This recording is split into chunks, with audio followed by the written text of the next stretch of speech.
أعوذ بالله من الشيطان الرجيم. بسم الله الرحمن الرحیم. سورہ حامیم السجدہ، پارہ نمبر 24، سورت کا رکوع نمبر 4۔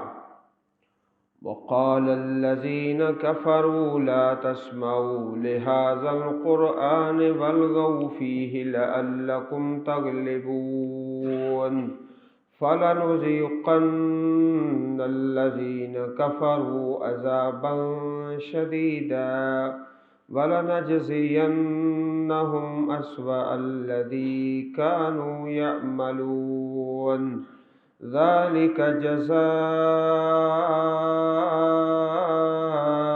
أعداء الله النار لهم فيها دار الخلد جزاء بما كانوا بآياتنا يجحدون. وقال الذين كفروا ربنا أرنا الذين أضلانا من الجن والإنس نجعلهما تحت أقدامنا ليكونا من الأسفلين. إن الذين قالوا ربنا الله ثم استقاموا تتنزل عليهم الملائكة ولا تخافوا ولا تحزنوا وأبشروا بالجنة التي كنتم توعدون.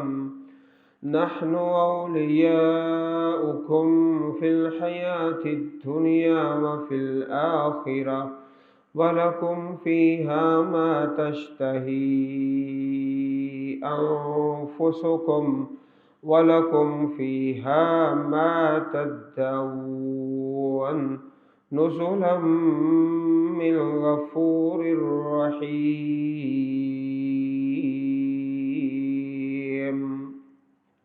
سورہ حامیم السجدہ، رکوع نمبر 4۔ اسی سورہ مبارک کا دوسرا نام سورہ فصلت ہے۔ یہاں رکوع نمبر 4 کے اندر کفار کی ایک وصیت کا بیان ہے اور ان کی شکست کا تذکرہ ہے۔ والفضل ما شہدت بہ الاعداء، عربی زبان میں محاورہ ہے۔ اصل فضیلت وہ ہے کہ دشمن اس کی گواہی دے۔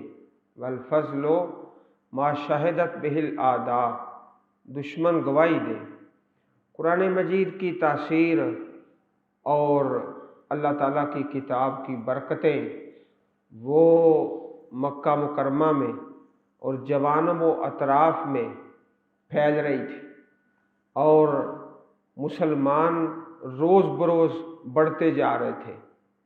آخر کفار نے یہ حربہ اختیار کیا کہ قرآن کریم جب پڑھا جائے تو اس وقت شور کرو، شور و غوغا کرو، اتنا شور کرو کہ نہ کچھ سن سکے نہ سنا سکے۔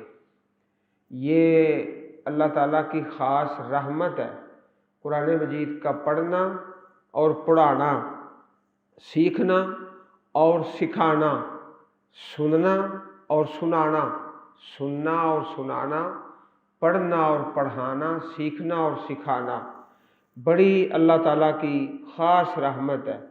تو کفار نے جب دیکھا کہ ہم تو شکست کھا رہے ہیں تو کہا شور کرو، شور کرو تاکہ کوئی اس آواز کو سن نہ سکے۔ عزیز بھائیوں، آج بھی کفار کی یہی سازش ہے۔ چنانچہ اگر کوئی شخص کتاب اللہ قرآن مجید کی صحیح تفسیر اور ترجمہ پیش کرے تو کوئی میڈیا کا چینل اس کو قبول نہیں کرے گا۔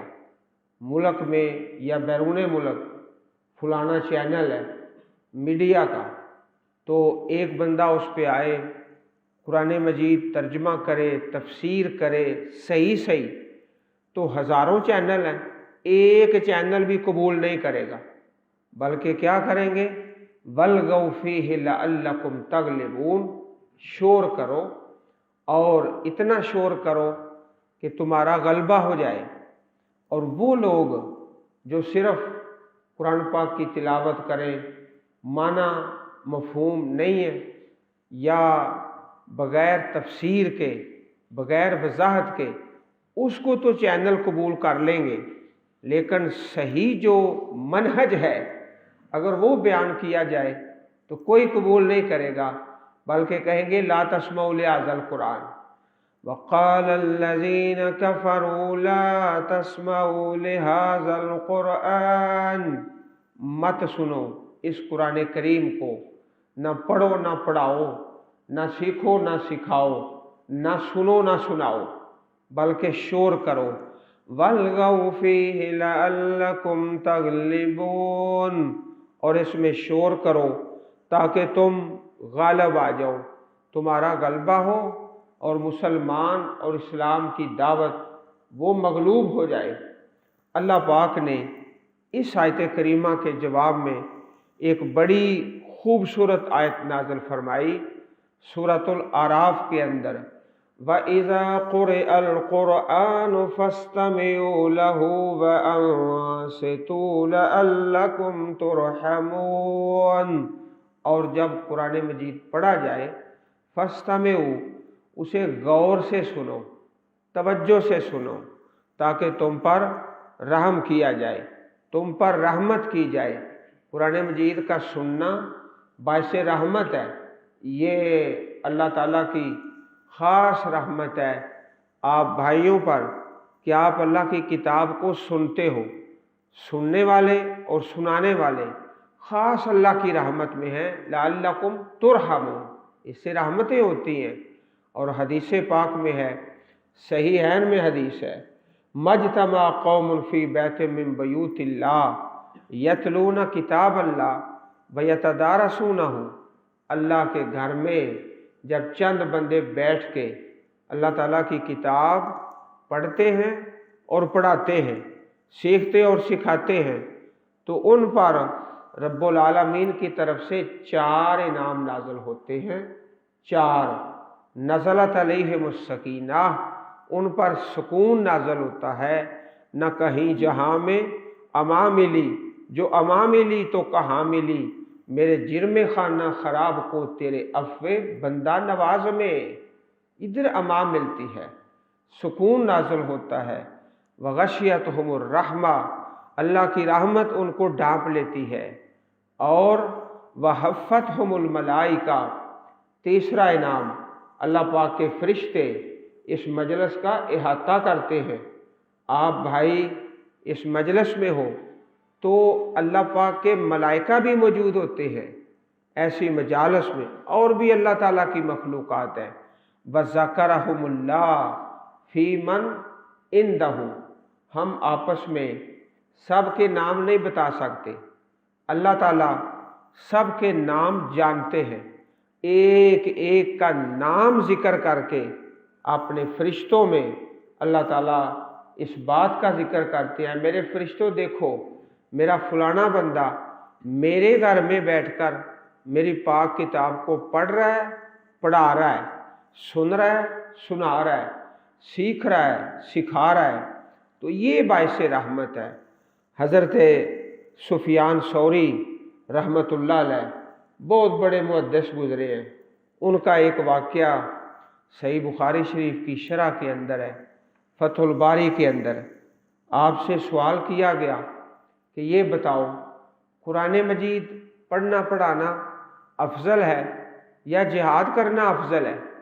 تو آپ نے فرمایا کہ اللہ کی کتاب کو پڑھانا افضل ہے، یہ افضل ہے۔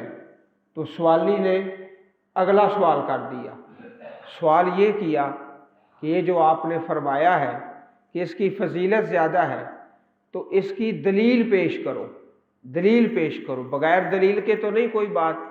تو آپ نے نبی کریم صلی اللہ علیہ وسلم کی